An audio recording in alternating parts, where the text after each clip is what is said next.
नमस्कार जोहार, मैं पायल त्रिवेदी और आप देख रहे हैं न्यूज झारखंड। समय हो चला है देश दुनिया समेत झारखंड की तमाम बड़ी खबरों को जानने का। तो चलिए जानते हैं 5 मिनट में 50 बड़ी खबरों को फटाफट अंदाज में। महाराष्ट्र में बारिश का रेड अलर्ट, स्कूल कॉलेज बंद, मुंबई यूनिवर्सिटी में परीक्षाएं टली, बद्रीनाथ हाईवे पर पहाड़ का टुकड़ा गिरा, असम में बाढ़ से 85 मौतें। महाराष्ट्र के कई इलाकों में भारी बारिश हो रही है। मौसम विभाग ने मंगलवार के लिए मुंबई, रायगढ़, रत्नागिरी, सिंधुदुर्ग, पुणे और सतारा में बारिश का रेड अलर्ट जारी किया है। आईएमडी ने मुंबई में 12 जुलाई तक कुछ स्थानों पर भारी बारिश की भविष्यवाणी की है। मुंबई में अगले 24 घंटे में भारी बारिश की संभावना है। बीएमसी ने लोगों से घरों में रहने की अपील की है। मुंबई में रविवार देर रात 1 बजे से सोमवार सुबह 7 बजे तक 6 घंटे में 300 मिलीमीटर से ज्यादा बारिश हुई थी। इस कारण शहर के कई निचले इलाकों में जलभराव हो गया। 9 साल बाद झारखंड में 12वां मंत्री, सीएम हेमंत से ज्यादा पावरफुल इरफान, योजना बजट में सबसे कमजोर रामेश्वर उरांव, संथाल में सबसे ज्यादा मंत्री। जमीन घोटाले और मनी लॉन्ड्रिंग मामले में जेल से बाहर आने के 148 दिनों बाद हेमंत सोरेन फिर सीएम बने। 5 जुलाई को उन्होंने मुख्यमंत्री पद की शपथ ली। उसके बाद 8 जुलाई को विधानसभा के विशेष सत्र में विश्वास प्राप्त कर लिया। सरकार के पक्ष में 45 वोट पड़े और विपक्ष में 0 वोट पड़े। बेगूसराय में कार ऑटो की टक्कर में 5 की मौत, 1 मिनट पहले भी ओवरटेक के दौरान टकराए, दूसरी बार में पलटा ऑटो। बेगूसराय में मंगलवार की सुबह ऑटो और कार की टक्कर में 5 लोगों की मौत हो गई। मरने वालों में सभी ऑटो सवार हैं। कार में बैठे 3 लोग घायल हैं। हादसे के बाद लोगों के शव ऑटो में फंस गए। बताया जा रहा है कि सभी लोग हाथीदह जंक्शन से बेगूसराय के लिए ऑटो से निकले थे। NH 31 4 लेन पर बीहट रतन चौक के पास कार और ऑटो में टक्कर हो गई। हेमंत सोरेन की फिर बढ़ सकती है मुश्किलें, हाईकोर्ट से मिली रेगुलर बेल को ईडी ने किया चैलेंज। सुप्रीम कोर्ट पहुंची जांच एजेंसी। जमीन घोटाला और उससे जुड़े मनी लॉन्ड्रिंग मामले में रेगुलर जमानत पर बाहर आए सीएम हेमंत सोरेन की मुश्किलें एक बार फिर बढ़ती नजर आ रही है। प्रवर्तन निदेशालय ने मुख्यमंत्री हेमंत सोरेन को झारखंड हाईकोर्ट से मिली जमानत को सुप्रीम कोर्ट में चुनौती दी है। हाथरस हादसे पर योगी का पहला एक्शन, एसडीएम समेत 6 अफसर सस्पेंड। भगदड़ पर सुप्रीम कोर्ट में होगी सुनवाई। हाथरस हादसे के 7 दिन बाद यूपी सरकार ने पहला बड़ा एक्शन लिया। एसडीएम, सीओ, इंस्पेक्टर समेत 6 अफसरों को सस्पेंड कर दिया गया है। सरकार ने एसआईटी की रिपोर्ट के बाद यह कार्रवाई की। एसआईटी ने सोमवार रात सीएम योगी को 900 पेज की रिपोर्ट सौंपी थी। सरकार ने एसडीएम रविंद्र कुमार, सीओ आनंद कुमार के अलावा इंस्पेक्टर तहसीलदार सुशील कुमार और चौकी इंचार्ज कचौरा मनवीर सिंह और पारा चौकी इंचार्ज ब्रजेश पांडे को सस्पेंड किया है। राजस्थान में अब मिलेगी 3 महीने की एडवांस पेंशन, घर बैठे कर सकेंगे आवेदन। फैमिली पेंशनर्स को भी सुविधा। राजस्थान के पेंशनर्स को भी अब सरकारी कर्मचारियों की तरह 3 महीने का एडवांस पैसा लेने की सुविधा मिलेगी। पेंशनर्स अब 3 महीने की पेंशन एडवांस ले सकेंगे। रिटायर्ड कर्मचारी की जगह फैमिली पेंशन वाले को भी 3 महीने की पेंशन एडवांस मिल सकेगी। पिछले दिनों सरकार ने यह फैसला किया था। सरकार के फैसले के बाद वित्त विभाग ने सर्कुलर जारी कर दिया है। प्रदेश में 8 लाख सरकारी कर्मचारी है, 4.75 लाख पेंशनर्स हैं। झारखंड इंटर लेवल प्रतियोगिता परीक्षा के लिए 11 जुलाई से करें आवेदन। झारखंड इंटरमीडिएट स्तरीय संयुक्त प्रतियोगिता परीक्षा 2023 के तहत ऑनलाइन आवेदन 11 जुलाई से भरे जाएंगे। सुप्रीम कोर्ट ने कहा एनटीए पेपर लीक वाले सेंटर्स की जानकारी दे। जिन स्टूडेंट्स को फायदा हुआ उनके बारे में भी 10 जुलाई तक बताएं। 11 को सुनवाई।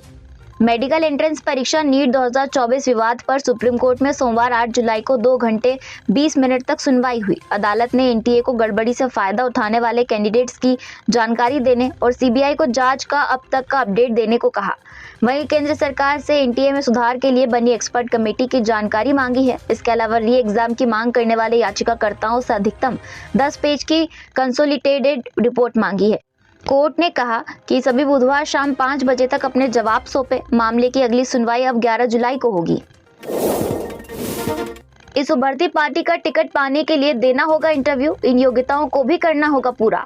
इस बार लोकसभा चुनाव में अपनी दमदार उपस्थिति दर्ज कराने वाली पार्टी झारखंडी भाषा खतियान संघर्ष समिति ने विधानसभा चुनाव की तैयारी तेज कर दी है। राज्य की 81 में से 50 से ज्यादा सीटों पर चुनाव लड़ने की तैयारी है। कठुआ में सेना की गाड़ी पर आतंकी हमला, 5 जवान शहीद, 5 घायल। लोकल गाइड ने हमलावरों की मदद की, कश्मीर टाइगर्स ने ली जिम्मेदारी। जम्मू कश्मीर के कठुआ जिले में सोमवार को आतंकियों के हमले में जूनियर कमीशन्ड ऑफिसर समेत 5 जवान शहीद हो गए। हमले में घायल 5 जवानों को कठुआ के बिलावर सामुदायिक स्वास्थ्य केंद्र से देर रात पठानकोट मिलिट्री हॉस्पिटल रेफर किया गया है। सावधान, झारखंड के इन इलाकों में 12 जुलाई को भारी बारिश, मौसम विभाग का येलो अलर्ट जारी। 12 जुलाई को झारखंड के उत्तर पूर्वी भाग में भारी बारिश होगी। इसको लेकर भारतीय मौसम विज्ञान विभाग ने येलो अलर्ट जारी किया है। इसके तहत देवघर, धनबाद, दुमका, गिरिडीह, गोड्डा, जामताड़ा, पाकुड़ और साहिबगंज सहित अन्य इलाकों में बारिश होगी, जबकि रांची समेत अन्य इलाकों में आज शाम तक हल्की बारिश हो सकती है। मोदी बोले, चुनौती को चुनौती देना मेरे डीएनए में। मॉस्को में भारतवंशियों से कहा, हमारे लिए रूस मतलब सुख दुख का साथी। प्रधानमंत्री नरेंद्र मोदी यूक्रेन जंग के बीच 2 दिन के रूस दौरे पर हैं। पहले दिन रूस के राष्ट्रपति व्लादिमीर पुतिन से मुलाकात के बाद मोदी ने मॉस्को में भारतवंशियों को संबोधित किया। उन्होंने कहा, चुनौती को चुनौती देना मेरे डीएनए में है। पीएम ने कहा, मैं अपने साथ हिंदुस्तान की मिट्टी की महक लेकर आया हूँ। 140 करोड़ देशवासियों का प्यार लेके आया हूँ। भारत रूस के बीच अनोखा रिश्ता है। रूस का नाम सुनते ही भारतीयों के मन में आता है हमारा सुख दुख का साथी। पूर्वांचल एक्सप्रेसवे पर हादसा, 5 की मौत। दिल्ली से आ रही बस को ट्रक ने टक्कर मारी, एक हिस्सा उड़ा, 11 गंभीर। अमेठी में पूर्वांचल एक्सप्रेसवे पर भीषण हादसा हो गया। 60 लोगों से भरी प्राइवेट बस को ट्रक ने टक्कर मार दी। हादसे में 5 लोगों की मौके पर ही मौत हो गई, तो वहीं 11 घायल है। टक्कर इतनी जोरदार थी कि बस का एक हिस्सा उड़ गया। हादसा सोमवार रात करीब 2 बजे शुक्ल बाजार थाने के पास हुआ। बस दिल्ली से बिहार के सिवान जा रही थी। पुलिस ने शव को पोस्टमार्टम के लिए भेज दिया है। सीओ अतुल सिंह ने कहा कि रात 2:30 बजे हादसा हुआ। 4 की मौके पर मौत हुई है, एक ने इलाज के दौरान दम तोड़ दिया। रायबरेली में शहीद कैप्टन के माता पिता से मिले राहुल, कहा आपके साथ खड़े हैं। अंशुमन की मां बोली, बेटे पर गर्व है। राहुल गांधी रायबरेली में कीर्ति चक्र सम्मानित कैप्टन अंशुमन सिंह के माता पिता से मुलाकात की। भुए मऊ गेस्ट हाउस में उनके साथ चाय पी। राहुल ने कहा कि हम आपके साथ खड़े हैं। करीब 40 मिनट तक शहीद के परिवार से बात की। मोदी के रूस जाने से भड़के जेलेंस्की, कहा दुनिया के सबसे खूनी नेता को गले लगाया। रूसी हमले में 41 लोगों की मौत। यूक्रेन के राष्ट्रपति ने मोदी पुतिन की मुलाकात पर नाराजगी जताई है। उन्होंने मोदी के दौरे को यूक्रेन में शांति की कोशिशों को बड़ा झटका बताया। उन्होंने सोशल मीडिया एक्स पर लिखा कि दुनिया के सबसे बड़े लोकतांत्रिक देश के नेता का दुनिया के सबसे खूनी नेता को गले लगाना निराशाजनक है। दिल्ली में इंटरनेशनल ऑर्गन ट्रांसप्लांट रैकेट का खुलासा, महिला डॉक्टर समेत 7 गिरफ्तार। मास्टरमाइंड बांग्लादेशी, 25 से 30 लाख रुपए में डील होती थी। दिल्ली पुलिस की क्राइम ब्रांच ने मंगलवार को इंटरनेशनल ऑर्गन ट्रांसप्लांट रैकेट का खुलासा किया है। मामले में एक महिला डॉक्टर समेत 7 लोगों को गिरफ्तार किया गया है।